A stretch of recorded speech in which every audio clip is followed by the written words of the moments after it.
yang terutama gitulah. Saya lupa nama Tun Abdul Rahman. Di hari ini di sini, besok di Melaka lah. Sebab saya orang bahasa kan, jadi bulan ni sedikit sibuk lah. Dan saya diminta oleh pihak penganjur bercakap tentang 4 hal dalam objektif yang dipaparkan dalam atur cara ini. Yang pertama, mendengar dan memahami pengucapan dengan teliti serta menghayatinya dalam konteks perbualan harian dan situasi formal. Jadi untuk objektif pertama ni saya akan mengambil masa mungkin 15 minit ataupun 20 minit bercakap tentang penggunaan bahasa dalam situasi formal dengan tak formal.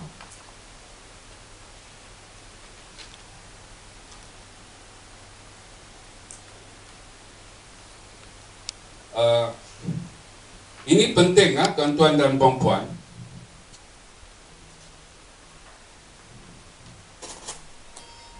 Situasi formal memerlukan kita menggunakan bahasa, tak kira lah bahasa Melayu ke bahasa apa-apa kan. Situasi formal menuntutlah kita menggunakan bahasa yang nahunya lebih rumit sifatnya. Maksudnya kalau dalam bahasa Melayu, kalau dalam situasi formal, penggunaan bahasa Melayu itu mesti penggunaan yang mengambil kira imbuhan-imbuhannya. Kalau dalam situasi tidak formal, maka penggunaan bahasa itu bolehlah wujud dalam bentuk nahu yang tidak menggunakan imbuhan. Maksudnya kalau situasi tidak formal, boleh saja kita kata balik kampung. Tetapi kalau situasi itu formal, balik ke kampung.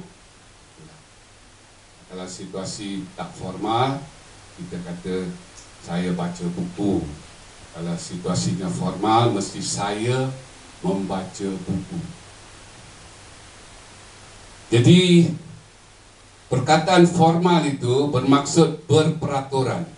Kadang-kadang kita diajak menghadiri majlis, ditulis di situ pakaian formal. Maksudnya pakaian itu mesti berperaturan. Kalau ke majlis yang tertentu, mesti pakaiannya yang formal, sekian-sekian lah sifatnya.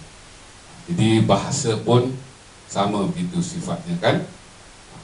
Dalam kuliah sekarang ataupun dalam ceramah ini, saya berbahasa Melayu, sudah tentu situasinya formal, jadi saya perlu menggunakan bahasa Melayu yang menggunakan nahu yang kompleks sifatnya. Kompleks ni maksudnya rumit. Rumit di sini maksudnya ayatnya mesti penuh, imbuhan mesti yang betul dan sebagainya.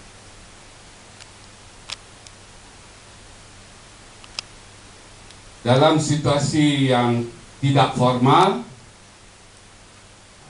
kita bolehlah gunakan bentuk-bentuk bahasa. Sekarang ni kita cakap tentang bahasa Melayu, bentuk-bentuk yang tidak memerlukan kita menggunakan imbuhan yang rumit sifatnya, ataupun ayat itu boleh bersifat kurang kompleks. Tetapi tuan-tuan dan puan-puan, saya kira itu secara teorinya lah, tetapi secara praktikalnya, kita dalam situasi formal macam ni, bahasa kita tu boleh wujud dalam bentuk separuh formal lah. Tak boleh formal sepenuhnya, tak mungkin. Macam tadi pun saya pun ada sebut saya nak, itu tak boleh lah, nak tu mesti hendak gitu. Tetapi maksudnya kita cubalah. Dan mungkin di sini saya nak sentuh sedikitlah tentang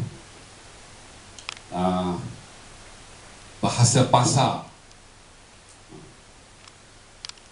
Ada kekeliruan di sini kan, macam orang Melayu berkata dalam drama Melayu itu bahasa pasar digunakan.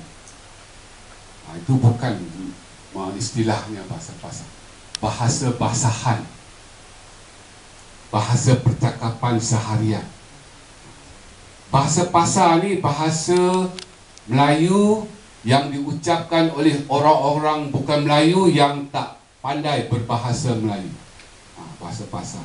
Macam orang Cina lah bercakap bahasa Melayu dalam bentuk pasar kan. Nanti saya belum kantuk lah, nanti gua mau titung lah. Gitulah. Maksudnya itu bahasa pasar. Macam kita pergi ke bengkel kereta, memperbetulkan apa-apa yang tak betul pada kereta kita. Bahasa Melayu yang digunakan oleh tukang mekanik itu biasanya bahasa Melayu pasar. Itulah maksudnya bahasa Melayu yang kata-katanya bahasa Melayu tetapi nahunya, tata bahasanya bahasa Cina. Macam dia kata, saya adik belum mali ya. Saya adik belum mali ya. Maksudnya saya kata bahasa Melayu. Adik tu dia sebab adik lah, tak apa. Belum mali ya. Jadi saya adik tu, itu nahu bahasa Cina. Orang Melayu tak guna nahu macam tu. Orang Melayu adik saya. Orang Cina saya adik.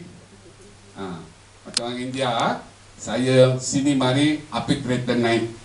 Maksudnya semua perkataan Melayu tetapi nahunya, tata bahasanya bahasa Tamil. Itu bahasa pasar. Jadi orang-orang Melayu pun apabila bercakap dengan orang-orang bukan Melayu yang tak fasih atau tak boleh berbahasa Melayu yang baik tu, mereka menggunakan bahasa Melayu pasar.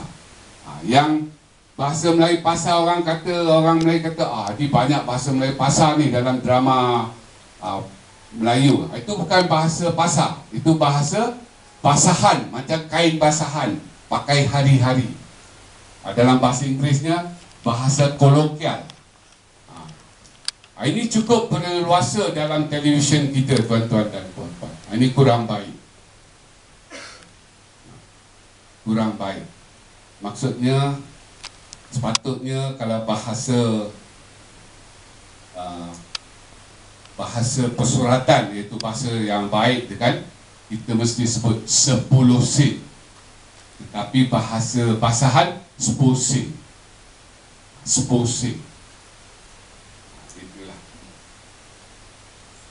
Bahasa persuratan, bahasa yang baik yang perlu digunakan dalam situasi formal macam ni, pereksa. Tetapi bahasa basahan peksa. Ni nak peksa ni pereksa, jadi peksa. Bahasa persuratan bahasa Melayu. Bahasa basahan bahasa Melayu. Bahasa, bukan bahasa. Bahasa persuratan hendak. Bahasa basahan nak. Jadi tak betul lah kalau situasi itu situasi formal, penggunaan bahasanya tak formal. Itu tak betul. Tapi kita pun kena tengok juga kan situasinya. Katalah nak beli ikan di pasar, takkan kita nak berbahasa Melayu persuratan. Sila bungkus ikan ini dengan sedemikian rupa agar ianya bengong. Kelantan kampung saya bengong ni. Di Kelantan lah. Ni orang Kelantan lain sikit. Bengong ataupun gila babi tadi. Bukan sawat lah. Di Kelantan ni bengong, gila babi. Orang Kelantan berjumpa dengan kawan natai ni binatang. Itu sama-sama orang Melayu. Natai anjing ni, anjing pun.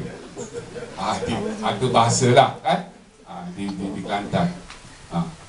Okey, jadi tuan-tuan dan puan-puan, pesanannya lah tak banyak yang boleh kita sampaikan lah dalam waktu 2 jam ni.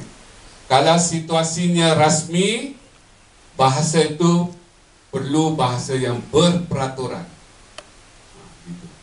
Maksudnya mesti nahunya betul.